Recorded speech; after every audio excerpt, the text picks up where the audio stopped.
Injuries, updates, food. There is so much to talk about today here on Locked On Blues.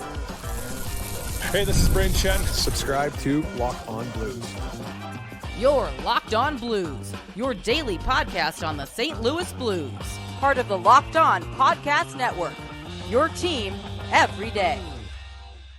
And welcome back to Locked On Blues. I am your host of Locked On Blues, Haley Taylor Simon, talking to you all things about our St. Louis Blues here in the Locked On Podcast Network, your team every day. Today on Locked On Blues, we have an update on a player that was actually in a PTO. We have an injury update, unfortunately. And then we have something that I think you're all going to like to kind of lighten the mood just a little bit. New food at Enterprise. We have a big episode for you today here on Locked On Blues. So make sure to hit that subscribe button. Enough of me promoting. Let's get into it. So there was no doubt that a lot of people seemed a little bit confused about the fact that Lucic didn't make the opening night roster. I was one of those people, okay? I felt like during the preseason games that I saw him in, there was glimpses of him playing like he was in his prime again. And then there were glimpses where his age, lack of playing time that he's had over the course of the couple years kind of did show. It unraveled itself. And was I impressed?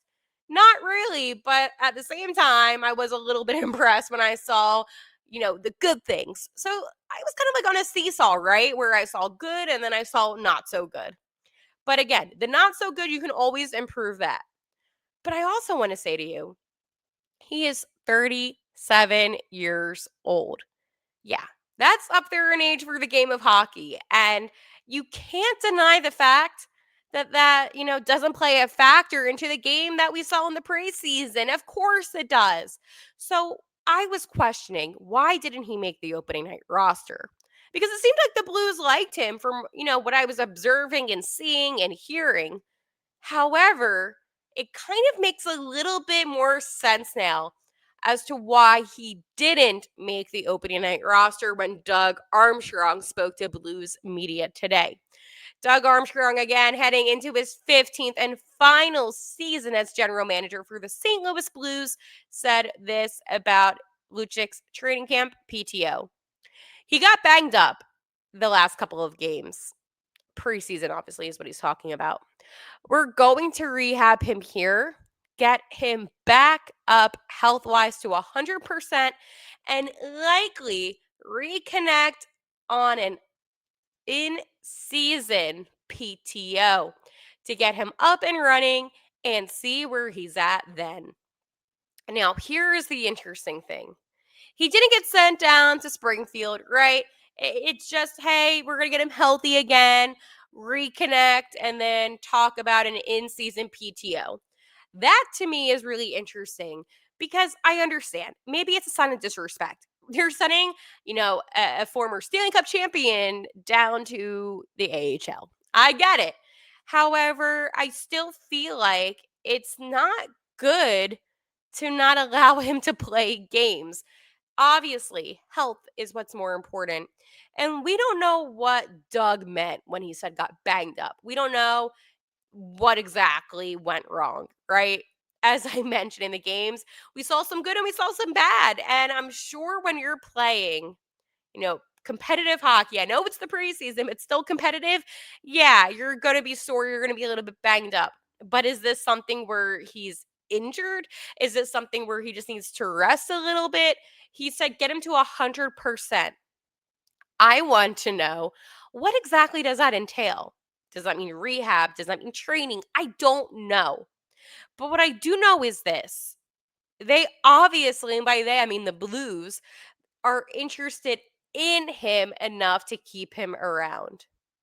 Because if they weren't, they would have released him. They would have said, you know what?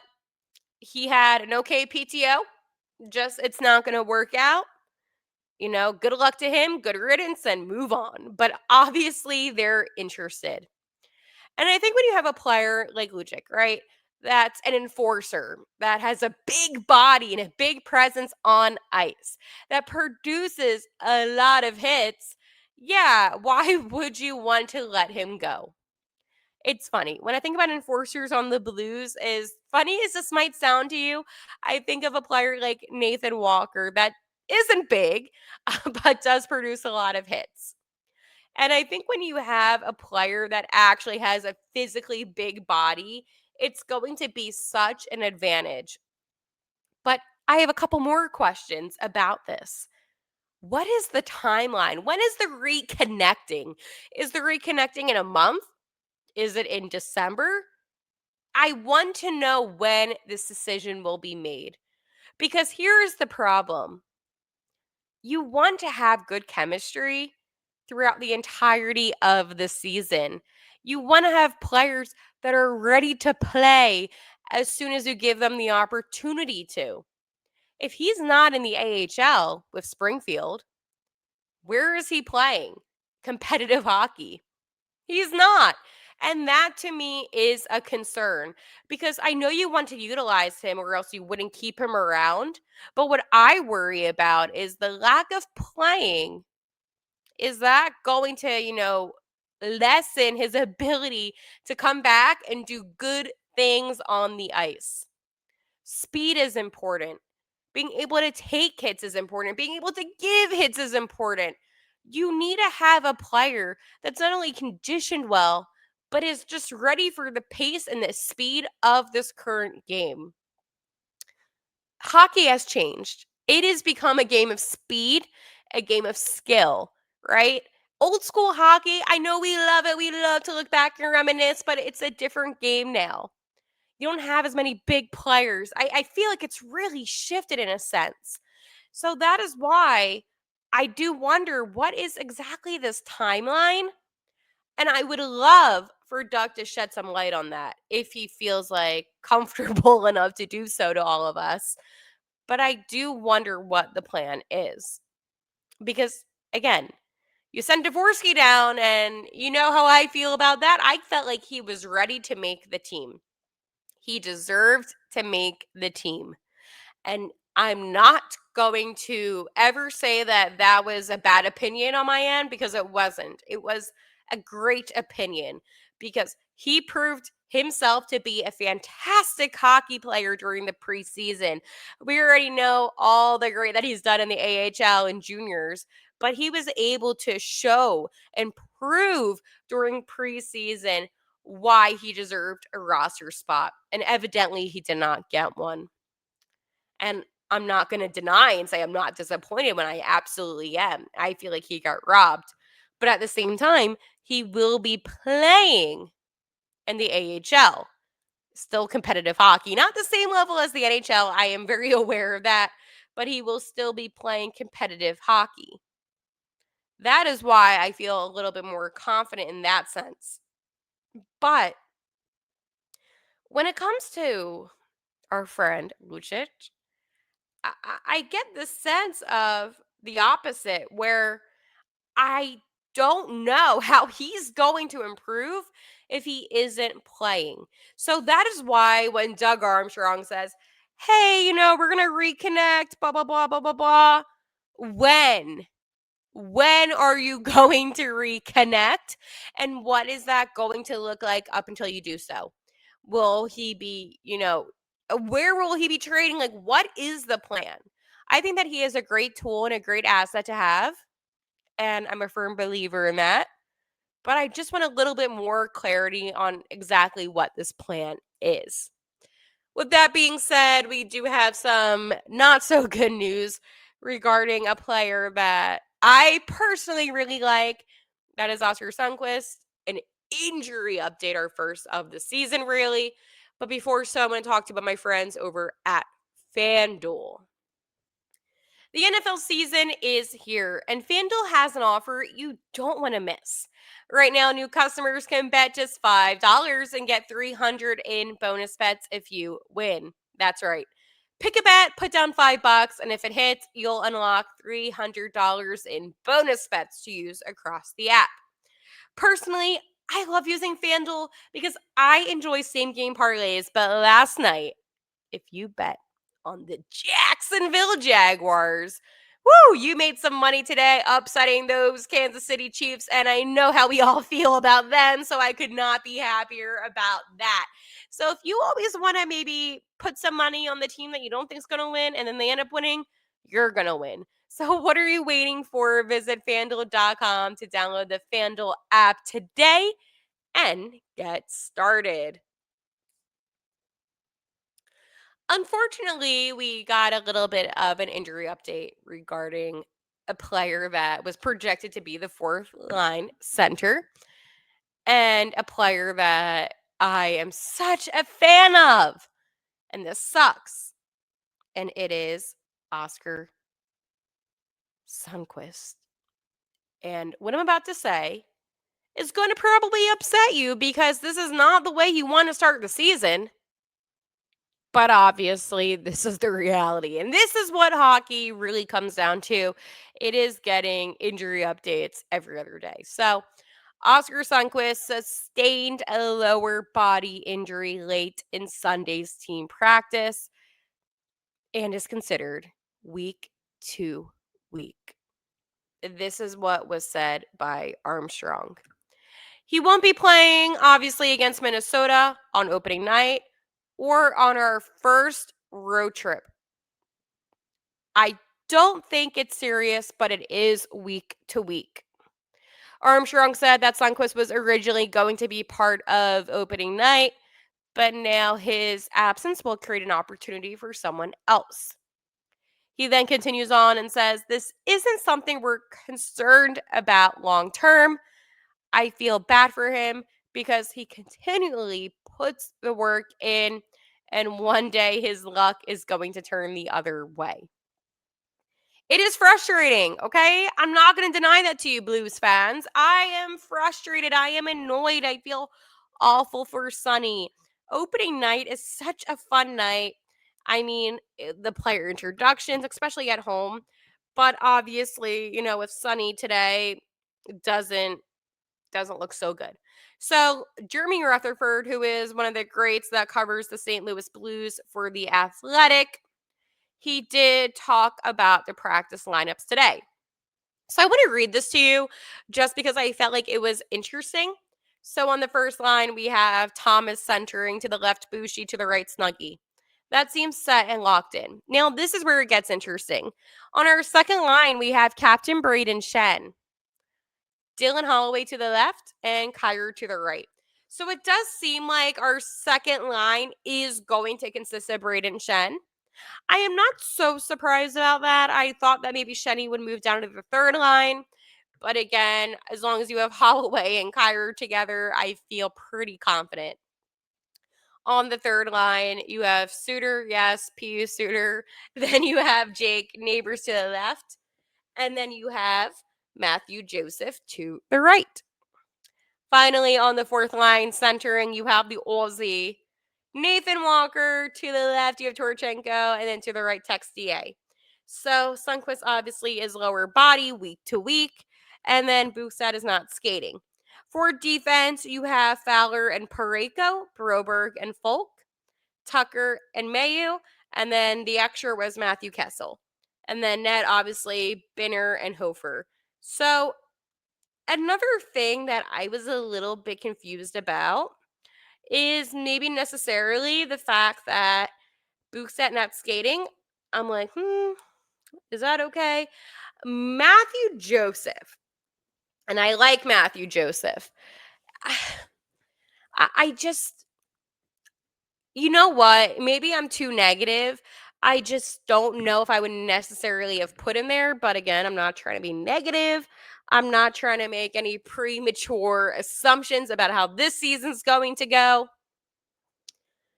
I, okay, if we're being completely transparent, and I'm going to be really real with you right now, I would have flipped Suter and Shen. I would have had Shen on the third, and I would have had Suter on the second. In my opinion, that's what I would have done. I like Braden Shen. I'm not trying to disrespect anyone, but I am going to announce my opinion. And I do feel like that would have produced some really good results. But also at the same time, it's inevitable to deny that, again, the chemistry that Holloway and Kyrou have really is something special. And I don't think it matters who is centering that line necessarily, because you're still going to get really good results from both of those players on the wings. But at least for me, does this roster make me feel confident? Somewhat. I feel good about the Nets situation. I think that having Benner as our starter and Hofer as our backup, that's really good. But do I feel good about the overall product? I don't know. Do I think having Dvorsky would have made me feel better? Actually, a little bit. I really like his game. And the Jake Neighbors thing is interesting because he went from playing like on the first line, the second line, to now being on the third line. And I don't think we talked about that enough. Jake has been all over the lineup, right? It's been like that. But he had such potential to be like the next big star on the team. And I do get concerned. I know that he's still young, but I do get concerned about maybe the digression. And I don't want to think that way because I really like Jake Neighbors. And I am not a hater. I'm not trying to be negative, but that is an observation that I picked up on. You have Jimmy Snuggerud on the first line. And I think Snuggy, had a great training camp. Not denying that. But you can't tell me that it doesn't make you a little apprehensive about, in my opinion, Jake Neighbors and his future with this team. I think there's a lot more questions that come out of training camp than there are answers. And that's how all training camps go across the NHL. We're never going to have a training camp where we walk away from it and say, oh, yeah, all of this makes sense. Of course not. There's always going to be decisions that we're going to doubt because we're kind of left in the dark sometimes. And again, that's not the organization's fault. The organization doesn't always owe us these answers. They don't always owe us, why they make certain decisions, why certain players are on certain lines. But again, I feel like, at least for me, that's something where I kind of turned my eye to, right? I wasn't necessarily like, oh, wait, this is weird. And then when I'm reading what Jeremy Rutherford put out, I'm like, oh, wow. Like Jake Neighbors is on the third line. That's to me a little bit crazy. I don't know. It's weird, but you can't put him on the second line because Kyrou and Holloway really excel on the second line. So if he's not good enough to be a first line player, that's what it seems like, then yeah, the third line makes sense. But I can't say that it's not a little disappointing. And I think that's a very natural reaction to have if you're a fan. Because again, we saw him in the AHL of Springfield and he gets caught up. And he's such a good guy. And he cares so much about this team and this organization. And he's such a good player. But sometimes you don't have the best seasons, and that happens, but it's all about how you respond. So I hope Jake does respond. He comes on the ice and he does his thing because, again, I am always, always, always going to be rooting for Jake Neighbors 100%. All right. You know what I also want to kind of talk to you about? It's something kind of fun that we don't always get to do on these, podcasts, right? It's always about, what's going on with the team. Well, you know what's going on with the team? I got a PR email today from the Blues about the food for the upcoming season. And I feel like for me on this podcast, sometimes I want to have fun with you all, right? And having fun sometimes means talking about the new food at Enterprise. So we're going to do that.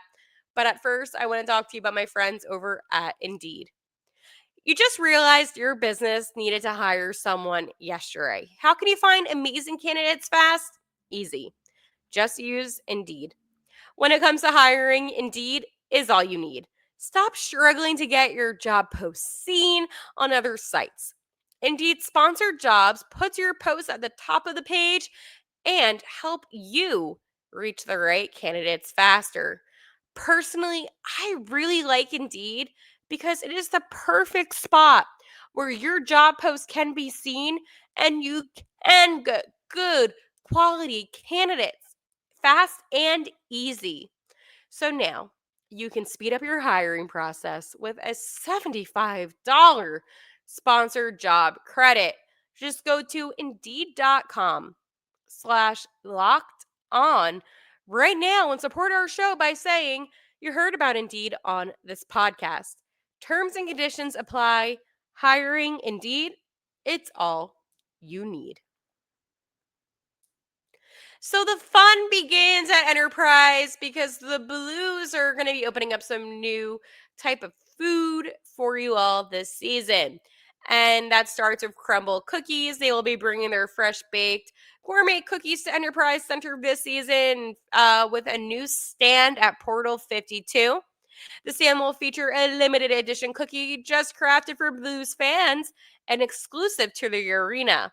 That will be announced soon. It will also be including brownie batter, rich chocolate cookies, brownie flavor, semi sweet chips, semi sweet chocolate chunk, buttery cookie loaded with chunky semi sweet chocolate, chocolate cookies and cream, and so much more. So, again, if you like cookies, I can't eat it because I'm gluten and dairy free. However, check out the crumble. I'm excited to see what the Blues cookie looks like. State STL Kitchen, operated by the arena's in-house concierge Levi Restaurants, has debuted a brand new gastropub stand at Portal 15, focused on elevating classic pub fare. The menu features items such as steak sandwich with arugula and crispy onions and horseradish aioli on garlic bread, honey stung chicken tendies and chicken sandwich, wings with a choice of classic buffalo, garlic parmesan, raspberry, chipotle barbecue, or Cajun ranch dry rub, chili cheese hot dog or a corn dog, dill pickle or loaded chili cheese tater tots, and a warm brownie mug sundae. Again, I wish I could have it. Uh, it's so funny. I'm talking about all this food. I'm like, oh, meanwhile, I can't eat it all. Other notable food and beverage additions, because this is always fun, is Rosa Lattes, I hope I pronounced that correctly. Cantina is expanding to a second location at Portal 4 after debuting last season at Portal 46. The popular Tex-Mex stand will now serve fans on both levels of the arena with favorites like chicken, chicken chili chimangas, nachos piled high with beef, or chicken. Rambling Rounds is also growing its presence with a new stand at Portal 11. And it's going to also be at its original location at Portal 33. Both locations will offer a variety of mini donuts, from classics like cinnamon sugar and powdered and sugar to signature creations such as Bacon My Day French Toast. Woo! And alongside fresh squeezed lemonade. Now I can have the lemonade. The fan favorite walk stand at Portal 11 will feature a revamped menu that includes General Tso's chicken, Philly egg rolls, Philly, and crab ragoon, along with the return of chicken or vegetable fried rice. Fans will also enjoy the expanded selection of non-alcoholic beverages through the arena this season. Woo! I like a good mocktail. A rotating non-alcohol cocktail of the game will be available at all bars location, starting with a blueberry mojito at the home opener made with blueberry syrup, club soda, mint, and a blueberry skewer. Later in the month, the ginger rose fizz will debut, featuring rose syrup, lemon juice, and ginger ale topped with an edible flower. Additionally, the number of non-alcoholic beer options has doubled from 3 to 6 available at Schnucks Grab and Go locations and select draft beer carts. Returning favorites: Shake Shack at Portal 3, Steve's Hot Dogs, Portal 8, Chicken Out, Portal 17, Sugar Fire, Portal 21, Ice's Plain and Fancy, Portal 45, Blues Hot Dog, Portal 24 and 58, Frosty Cart by Wendy's, Portal 5, High Point Drive in Portal 16, Tropical Liquors, Portal 20 and 48, Farm Truck Portal 36, and Freddy's Frozen Custard, and Steak Burgers, Portal 58. So a lot of yummy and delicious food option for all of you Blues fans. I need to head out and try some of the food. You know what? I think it's so cool that they have all those non-alcoholic beverages, but I also like that they have the availability of getting alcoholic beverages too. So it's nice to, get both. I kind of like an edible flower. So, anyways, I will talk to you tomorrow, the day before our home opener. I will talk to you then, and like always, let's go Blues.